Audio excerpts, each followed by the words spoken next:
मौत जिंदगी की एक कड़वी सच्चाई है और वही मौत जब अनटाइमली होती है तो वो एक रहस्य बन जाती है। नमस्कार, मैं नैना सिंह और आप देख रहे हैं भारत लोक का शो रहस्य।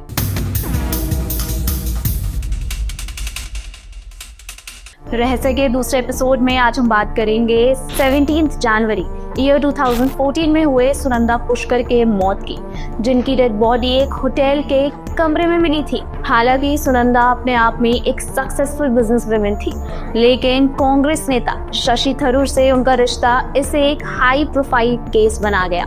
लेकिन आज भी कई लोगों के मन में इसको लेकर बहुत सवाल हैं, जिसके जवाब आज भी नहीं मिले हैं। सबसे पहले बात करते हैं कि आखिर सुनंदा कौन थी और शशि थरूर से वो कैसे मिली। सुनंदा का जन्म कश्मीरी पंडितों के परिवार में हुआ था। सुनंदा की पहली शादी उनके परिवार की मर्जी के खिलाफ थी। होटल मैनेजमेंट करते हुए उनकी मुलाकात संजय रैना से हुई और दोनों ने शादी कर ली। हालांकि ये शादी मुश्किलों से भरी हुई थी और जल्द ही सुनंदा को इस रिश्ते में घुटन होने लगी और ईयर 1991 में उन्होंने ये रिश्ता तोड़ दिया और सुजीत मेनन नाम के एक बिजनेसमैन से शादी कर ली, जिससे उनका एक बेटा हुआ। लेकिन मार्च 1997 में सुजीत की भी एक कार एक्सीडेंट में मौत हो गई। इसके बाद धीरे धीरे उन्होंने अपने करियर और अपने बेटे पर पूरा फोकस करना शुरू कर दिया। इस बीच उन्होंने दुबई में अपना बिजनेस भी एक्सपैंड किया। शशि थरूर और सुनंदा की पहली मुलाकात भी दुबई में ही हुई थी। उस वक्त थरूर ऑलरेडी शादीशुदा थे, लेकिन सुनंदा से मुलाकात के बाद थरूर ने अपने पुराने रिश्ते को खत्म कर दिया, जिसके बाद थरूर और सुनंदा एक साथ दिखाई देने लगे और दोनों ने ईयर 2010 में शादी कर ली।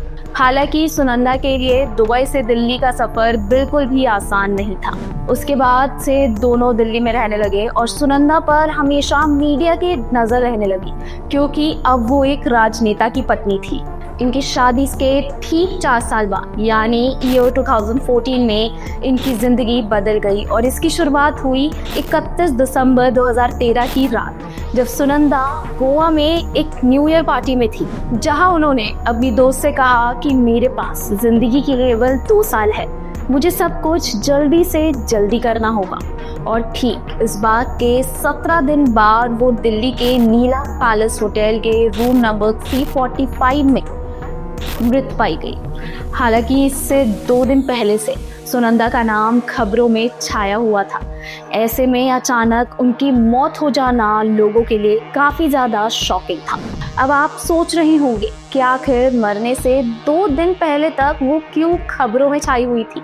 तो आपको बता दें, 15 जनवरी को शशि थरूर के ट्विटर अकाउंट से कुछ स्क्रीनशॉट पोस्ट किए जाते हैं। इन स्क्रीनशॉट्स में थरूर और पाकिस्तान की जर्नलिस्ट महर तरार के पर्सनल मैसेजेस थे।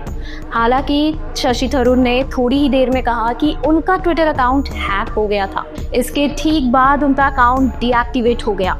यहाँ पर एक और बात आपको बता दें कि महर तरार ने 2013 में शशि थरूर का इंटरव्यू किया था और अपने एक आर्टिकल में उन्होंने शशि थरूर को शाहरुख खान से कंपेयर किया था।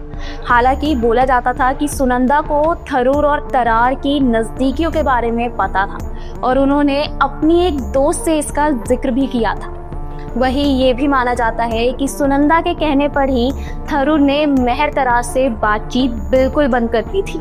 सुनंदा की मौत से ठीक 1 दिन पहले यानी 16 जनवरी को सुनंदा पुष्कर और महर तरार के बीच ट्विटर पर जमकर तू मैं हुई।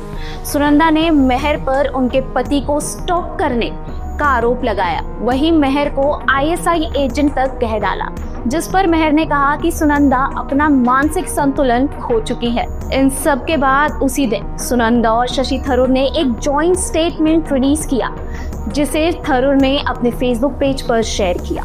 इस स्टेटमेंट में लिखा था कि दोनों पति पत्नी के बीच सब कुछ ठीक है। साथ ही नोट में ये भी लिखा था कि सुनंदा की तबीयत खराब है और वो आराम कर रही है। लेकिन इसके आगे ही शाम जब शशि थरूर होटल पहुंचे तो उन्होंने देखा कि सुनंदा सो रही है। उन्होंने सुनंदा को उठाने की कोशिश की, लेकिन सुनंदा तब तक मर चुकी थी। थरूर ने दिल्ली पुलिस को कॉल किया, फिर पुलिस आई और सुनंदा की बॉडी का पोस्टमार्टम किया गया। उनका पोस्टमार्टम एम्स में हुआ। वहाँ के डॉक्टर्स ने बताया कि सुनंदा के शरीर पर 12 से ज़्यादा निशान थे।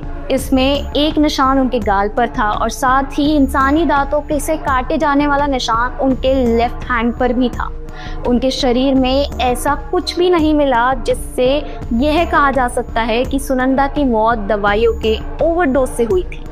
सुनंदा की पोस्टमार्टम को जिन डॉक्टर्स के पैनल ने किया था, उसके लीडर डॉक्टर सुधीर गुप्ता ने ये लिखा था कि उन पर मामले को जल्दी सुलझाने और झूठी रिपोर्ट्स तैयार करने का दबाव बनाया जा रहा है। हालांकि ये दबाव उन पर कौन बना रहा है ये उन्होंने क्लियर नहीं किया था। इसके बाद ही सुधीर गुप्ता ने अपनी रिपोर्ट में लिखा कि सुनंदा की बॉडी पर 15 निशान थे, जिसमें से एक भी उनकी मौत का जिम्मेदार नहीं हो सकता। लेकिन 10 अक्टूबर 2014 को इस केस की इन्वेस्टिगेशन कर रही टीम ने बताया कि सुनंदा की मौत पॉइजनिंग से हुई है। हालांकि ये साफ नहीं था कि वो पॉइजन कौन सा था, वो पॉइजन उन्हें किसने दिया था या फिर सुनंदा ने वो जहर खुद ही खा लिया था। पोस्टमार्टम की रिपोर्ट के बाद भी 100 ऐसे सवाल थे जिनके जवाब कभी नहीं मिल पाए। इस केस में 4 साल बाद यानी कि 2018 में पुलिस ने चार्जशीट जमा की। 3000 पन्नों की चार्जशीट में शशि थरूर पर अपनी पत्नी को आत्महत्या के लिए उकसाने और क्रूरता बरतने का आरोप लगाया गया था। थरूर ऐसे किसी भी आरोप से इनकार करते रहे। हालांकि 18 अगस्त 2021 को थरूर को बाइज्जत बरी कर दिया गया। कोर्ट ने अपने फैसले में कहा कि पुलिस इस बात को साबित नहीं कर पाई कि ये आत्महत्या का मामला है। इस केस पर एक बुक भी लिखी गई है, the extraordinary life and death of Sunanda Pushkar. उस बुक में ये भी लिखा है कि ना तो कभी सुनंदा के बेटे ने और ना ही कभी उनके परिवार ने शशि थरूर पर उनकी मृत्यु को लेकर इल्ज़ाम लगाया। ये केस कोर्ट में तो सॉल्व हो गया, लेकिन इंटरनेट पर आज भी ये केस एक मिस्ट्री है। तो दोस्तों, मिलते हैं रहस्य के अगले एपिसोड में अगली मिस्ट्री के साथ। तब तक के लिए take care and do subscribe to Bharat लोक।